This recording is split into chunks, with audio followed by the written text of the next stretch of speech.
Custom logo. Start with creating a new workspace. I just used the Art and Illustration tab here, 1000 pixel grid for a nice square workspace.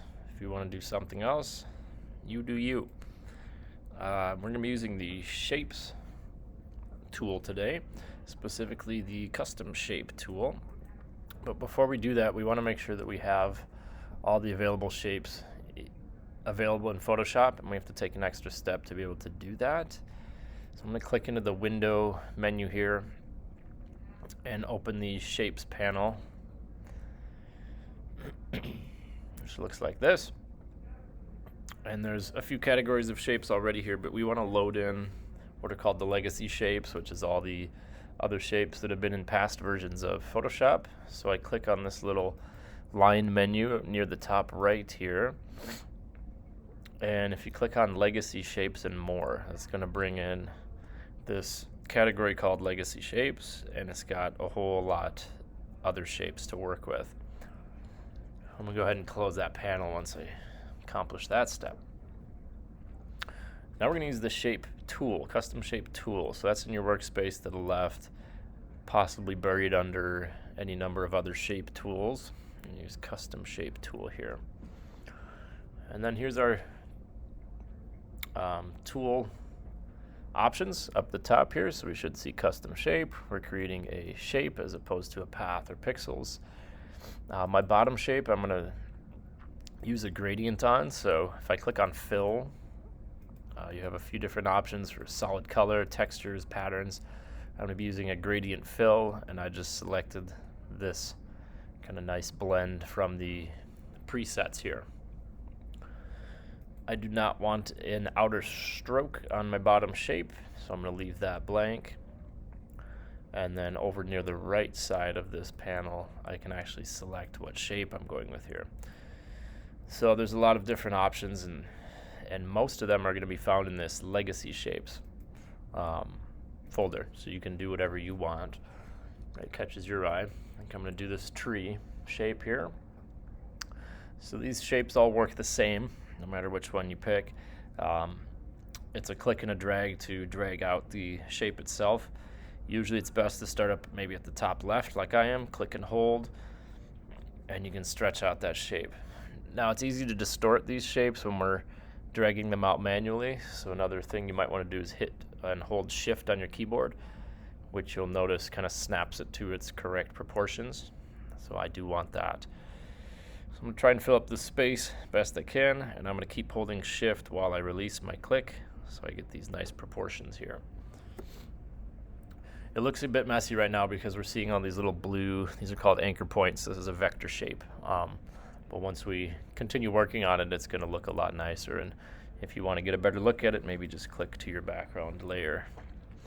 My next goal is I'm going to duplicate this layer and change the fill to just be a solid color. So this tree is going to be my background color that I will eventually slice through to see these colors, but the top layer is going to be solid. So to duplicate the layer, I can right click on this layer and duplicate it from this menu here, duplicate layer, and it's going to be called Maple Tree 1 Copy.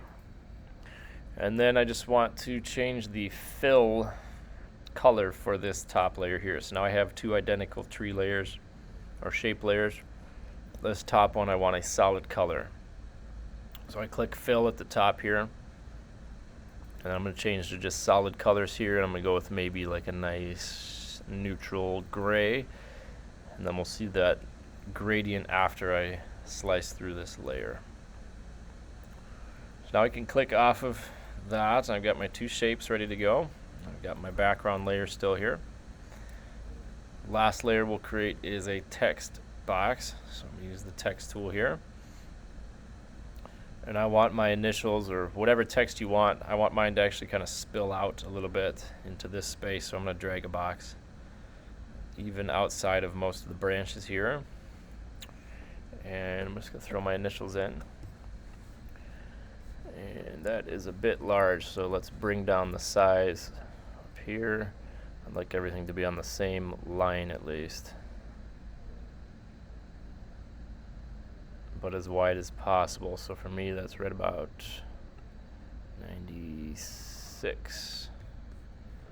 I can click the check mark. I want my color of my font to be different than my shape. So my shape is gray. I'm going to use a black font. That's just going to help me in the next step to make a selection.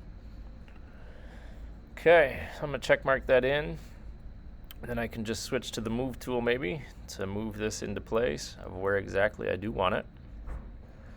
And now we're looking to make a selection of the shape of our letters. So right now we have this text layer, so I'm going to be making a selection on this layer.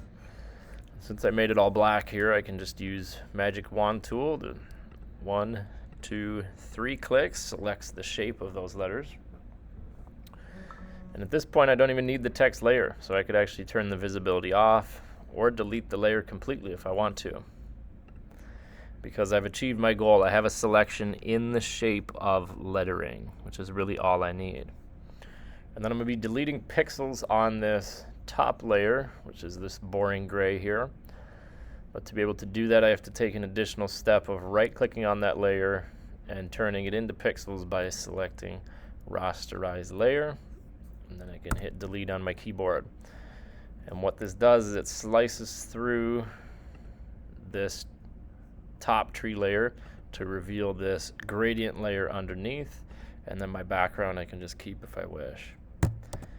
Command D will deselect my selection so the marching ants go away and I can get a nice clean look of what I've created here.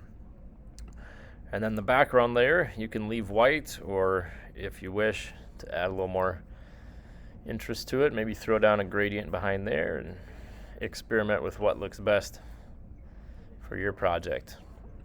But what I'm looking for mostly is the cutout logo effect, and I don't necessarily care about the background at all. So this is what I'm looking for here.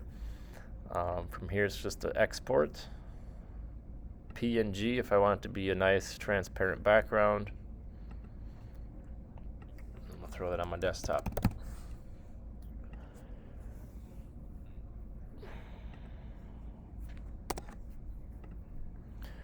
And there you have it.